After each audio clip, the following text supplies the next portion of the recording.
To provide a little bit more information on that, I'm going to briefly click in to this tangent conversation on what does the original text say, because I think it's helpful. So let's talk a little bit about English translations. We get our English Bible translations, and we have a lot of them, right?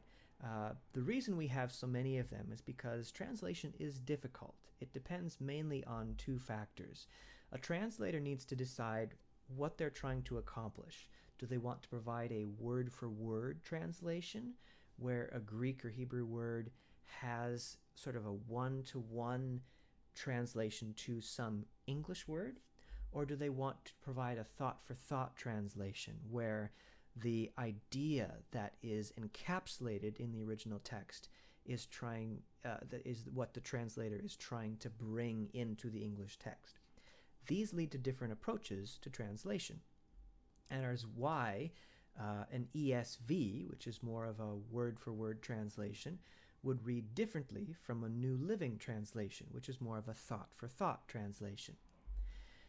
The second factor that influences English Bible translation is what available source material, Hebrew and Greek, were the translators able to look at that time. Archaeology is constantly discovering more biblical and extra-biblical material that helps us gain more knowledge about how to interpret and how to assemble this image of the Bible that we translate from. And translators try to be informed by the most recent scholarship and source material that is available. So let's talk about what original text even means. There are individual texts, many texts and fragments of texts that exist today. I'm just going to list a quick summary of them. There is an individual summary of text called Codex Sinaiticus. It's called Sinaiticus because it was stored near Sinai in Egypt. There's another one called the Leningrad Codex. Its surprise is stored in St. Petersburg, Russia. There's something called Codex Vaticanus. It is stored in the Vatican Library. So hence its name. Once again, Codex Alexandrinus was stored in Alexandria, Egypt, and the Aleppo Codex was stored in a synagogue in a place called Aleppo in what is now Syria. These are some of the most famous original texts that are very old, but provide witnesses to what was written in the original languages. Now, these are just a few of them. There are many hundreds or thousands more pieces of source material that translators and people who study the Bible draw from. So both OT and NT, and I provided some links to those. A codex, by the way, just means book as opposed to a scroll. These are some examples visually of what these original texts look like. So Sinaiticus, Leningradensis, Vaticanus, Alexandrinus, and the Aleppo Codex. As Bible scholars discovered more source texts, they started comparing them because not everything was exactly the same. One text from over here in Egypt might have been created at a certain time in history or in a certain place in the world. And another text from another place might have been created at a different time in history with a different context, with different people copying them. And summary editions were developed to determine what the most reliable readings were that were known at that particular time.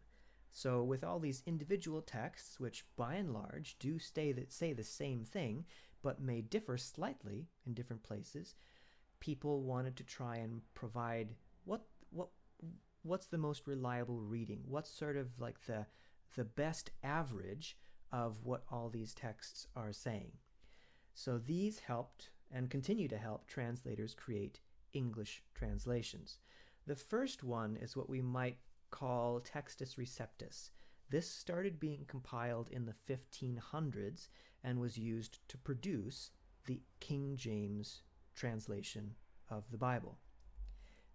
Later on in history, two dudes named Westcott and Hort started to provide a different translation of the Greek New Testament, innovating on some choices that were made in the Textus Receptus. Further on and closer, and even into current times, Nestle and Alland, and also after them, the United Bible Societies, have created this Greek New Testament using even more recent source material that has developed or become available due to archaeology. And in the Blue Letter Bible, which we use often, there's this thing called the MGNT, which we see referenced sometimes. That stands for Morphological Greek New Testament, which is similar to a very recent edition of the Nestle Alland Greek New Testament. And also the SBL GNT, the Society of Biblical Literature Greek New Testament. This is a different society that has taken pains to compile their own Greek New Testament starting from about 2010. Also, the Biblica Hebraica started in the early 20th century. This is an Old Testament compilation of what the Old Testament sources say, and that work is actually continuing through the present. There have been at least 3, and I think 4, or maybe even 5 different editions of the Biblica Hebraica that have been produced or are currently being produced. So there's a lot there. And others, as I said.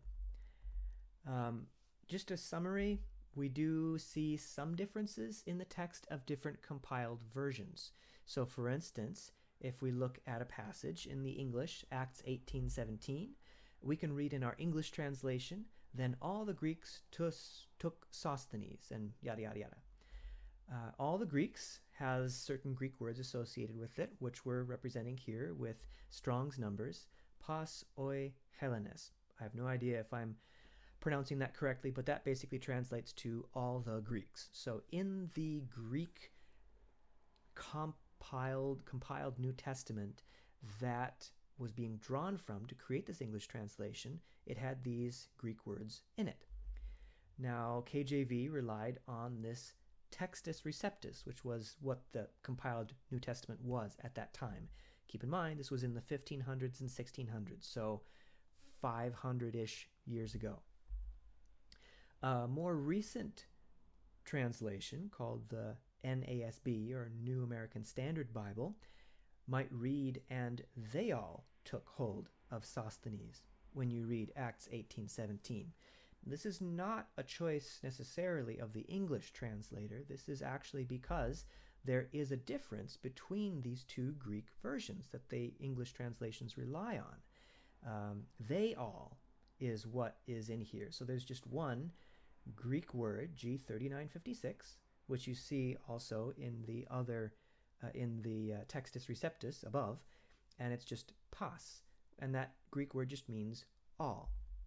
Now, the New American Standard Bible did not rely on the Textus Receptus, which was originally made in the 15 and 1600s.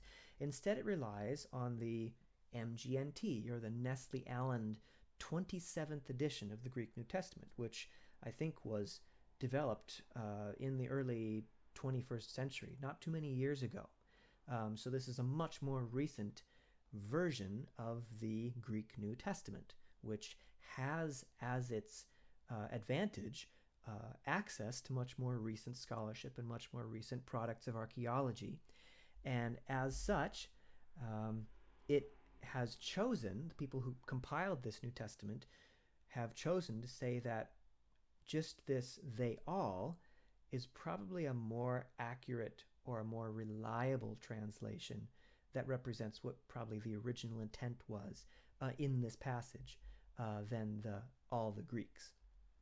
So this is just an example of one of the differences, and I'm bringing this up because oftentimes it's easy to freak out or to become concerned when considering a Bible that has differences in the original text, where not all of the original text agrees. By and large, the biblical text is very, very similar from manuscript to manuscript. There are differences like these that exist, and by and large, they are very, very minimal. This is actually a very minimal change because the meaning is basically preserved. There's not a lot of meaning that is probably changed or innovated on in a difference like this. So with that in mind, let's go back to step 3, looking at our concordance.